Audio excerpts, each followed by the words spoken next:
Bem, no vídeo de hoje eu gostaria de falar sobre igreja lotada. Será que igreja lotada, igreja cheia, é sinônimo de sucesso? Será que porque a igreja está cheia, está lotada, eles estão certos? Vem com o Tio Fera, acho que você ainda não está entendendo. No decorrer do vídeo eu vou explicar, e aí você vai entender a minha linha de raciocínio. Vem comigo!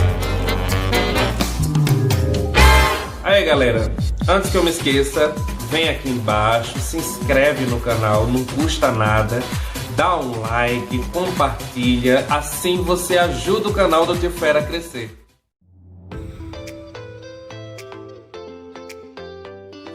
Por que eu comecei o vídeo falando sobre igreja lotada, as pessoas estarem certas ou estarem erradas?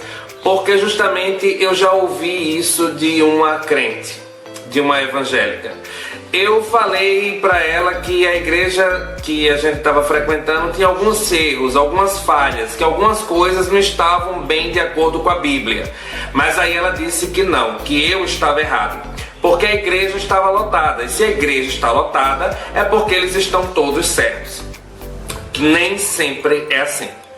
Primeiro eu gostaria de começar falando que Deus não se impressiona com números. É tanto que Jesus escolheu 12 para andar com ele, e não uma multidão. Pelo contrário, a multidão se abarrotava para andar com Jesus e ele dispensava. Ele escolheu apenas 12, e com os 12 ele conseguiu incendiar o mundo. Então Jesus nunca se impressionou e nem precisava de multidão para aparecer, digamos assim. A igreja está lotada não significa que ela é uma igreja totalmente de acordo com a Bíblia, ou é uma igreja que esteja completamente correta nas suas atitudes. Muitas vezes ela está lotada porque o pastor é um pastor coach.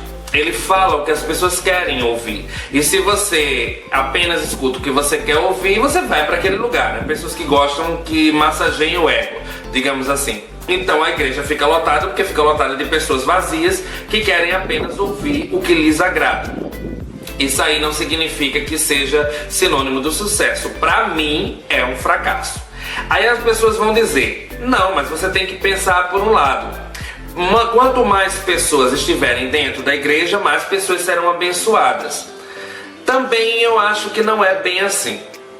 Pelo seguinte, você pode estar dentro de uma igreja e não ser abençoado. Você pode simplesmente entrar no culto e prestar seu culto a Deus e sair de lá mais liso, por exemplo, porque gastou muito com carnê mantenedor, com os eventos, com a camisa que você vai comprar do ministério, com o dinheiro que você vai deixar na cantina. Então você sai com uma quantia menor na sua carteira. Também tem a questão de que você pode sair simplesmente pior do que o que você entrou. Você entra com os problemas e você adquire mais problemas lá, porque você sai tão perturbado que além dos problemas que você já tinha, você agora tem um problema mental. Então isso tudo para mim não é ser abençoado. Até porque as pessoas também confundem o ser abençoado com ter dinheiro. Muitas vezes você pode ter muito dinheiro, ser rico, e no entanto está em depressão, querendo se matar, doente, e aí para mim isso não é bênção. Abençoado para mim é uma pessoa que simplesmente não tem recursos que eu falo financeiros, no entanto ela tem uma paz que excede todo o entendimento. Ela consegue ter uma alegria de viver, ela consegue estar em paz, tranquila, ela dorme bem, mesmo não tendo recursos. Para mim essa é uma pessoa abençoada. Se dinheiro fosse sinônimo de bênção, os ricos não se suicidavam, por exemplo. Os ricos não teriam doença, os ricos não... E aí eu falo no sentido assim, as pessoas também pensam, então a doença é um castigo de Deus? Eu não estou falando de castigo ou não castigo, eu estou falando de bênção. Tem pessoas que têm uma saúde mental totalmente equilibrada, e aí sim é uma bênção. E quando eu falo das pessoas ricas que se suicidam e das pessoas ricas que simplesmente adoecem mentalmente, eu estou me referindo que todo aquele dinheiro delas não foi necessário, não foi suficiente para que elas não ferrassem com a mente delas. Deu pra entender? Então nós temos que pensar que não é porque você tem dinheiro que você vai ser feliz. Não é porque você está casado que você vai ser feliz. Pelo contrário, nós devemos estar felizes para poder ter dinheiro. Nós devemos estar felizes para poder estar casado. A felicidade, ela tem que estar em você. E aí sim, você traz a tua felicidade para o relacionamento, para a tua vida financeira. A questão que eu falo de ter uma igreja lotada e as pessoas mesmo assim estarem erradas é porque justamente as igrejas lotadas são lotadas porque esses pastores coaches, esses pastores que falam que as pessoas querem ouvir, eles muitas vezes enganam pessoas, prometendo uma cura milagrosa, prometendo um casamento que a gente sabe que não vai vir, fazendo promessas usando o nome de Deus. Então as pessoas acabam indo para essa igreja ou essas igrejas na esperança de que estão tendo um relacionamento com Deus, quando na verdade elas nunca conheceram a Deus. É por isso que no final dos tempos Deus fala: nunca vos conheci. É tipo, você é um estranho para mim, não porque Deus não nos conheça, mas porque muita gente não o conhece. Então é aquela história, você só convida para sua casa pessoas que você conheça, que você tem uma certa intimidade, pessoas que passaram a vida toda sem fazer uma oração direito, sem pegar na Bíblia, sem nem saber quem é Deus, apenas de ouvir falar, não pode ter intimidade com ele. Tem uma passagem na Bíblia interessante no final do livro de Jó. Depois de Jó passar por todas aquelas tribulações, por todos aqueles problemas, todos aqueles perrengues, Jó simplesmente fala para Deus: antes eu apenas ouvia falar, agora os meus olhos te veem. Não que Jó esteja vendo Deus, mas é porque Jó agora tem uma certa intimidade com Deus. Ele conhece a Deus como ele não conhecia antes. E isso para ele foi a grande felicidade, foi o grande ensinamento e foi onde fez com que tudo que Jó passou valesse a pena. O fato é que se a religião ou a igreja não te torna alguém melhor, então ela falhou, ela se torna inútil e ineficaz. Se ela te piora, porque eu conheço muitos evangélicos que simplesmente pioraram depois que começaram a frequentar a igreja. Então eu não sei a que Deus estão servindo. O da Bíblia não é, porque o da Bíblia melhora pessoas. E esse Deus que eles estão servindo, que eles dizem que falam, não está ajudando muito. Como é o caso, por exemplo, um exemplo clássico, né? Os crentes vão para frente de um hospital forçar uma menina de 10 anos a parir uma criança, um filho de um estuprador. Parece história de filme, se não fosse verídico e triste, lamentável, né? E o pior, elas vão usando o nome de Deus, dizendo que o Espírito Santo quer que a menina vá parir essa criança. Complicado, né? Usar os dogmas da igreja, usar a religiosidade para justificar um ato tão criminoso.